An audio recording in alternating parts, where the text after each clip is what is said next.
Au campement des pêcheurs des Cataractes dans le 8e arrondissement de Brazzaville, le décor a totalement changé. L'étiage a asséché les zones de pêche, laissant place au sable, aux rochers et à la désolation. Toutes les pêcheries sont affectées par la baisse des eaux, ce qui contraint certains pêcheurs au congé technique. D'autres ont migré en aval vers la zone de campement de Tangarantangui, où il y a encore un peu d'eau pour pratiquer la pêche. Si nous sommes ici, c'est par rapport aux diminutions d'eau. Là où nous exerçons au Cataract, nous n'avons plus les possibilités pour exercer. Donc au lieu de rester à la maison, nous sommes venus ici pour continuer à faire la pêche.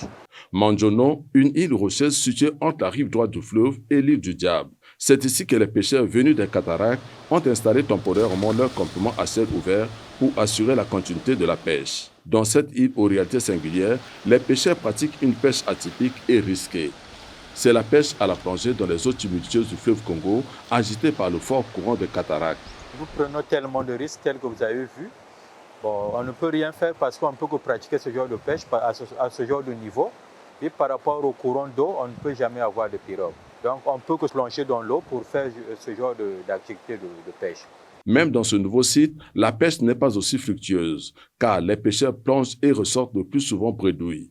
Ça, c'est forcé normalement. Ce n'est pas la vraie période. La vraie période varie de septembre en novembre. Bon, la période, là, elle est toujours restée comme ça, depuis les ancêtres. En période sèche, vraiment, par rapport à la diminution des eaux, il y a toujours la carence de poissons. La rareté du poisson, explique-t-il, dans cette zone de Mafuta, n'est pas seulement due à la baisse des eaux, mais aussi à l'activité de la carrière artisanale de la pierre qui détruit les habitats naturels aquatiques et modifie l'écosystème en saison de hautes eaux. Ce conflit latent entre pêcheurs et casseurs de pierres appelle l'intervention des pouvoirs publics. Comme ils sont tentés de casser les pierres, ça détruit les endroits là où on peut faire les activités de pêche. Donc le problème qui est là, c'est qu'on ne s'entend jamais. Et c'est pour cela que nous faisons à toute fois recours au niveau du ministère de la pêche et de l'environnement, afin que là où nous faisons des activités de pêche, qu'ils soient au moins préservées.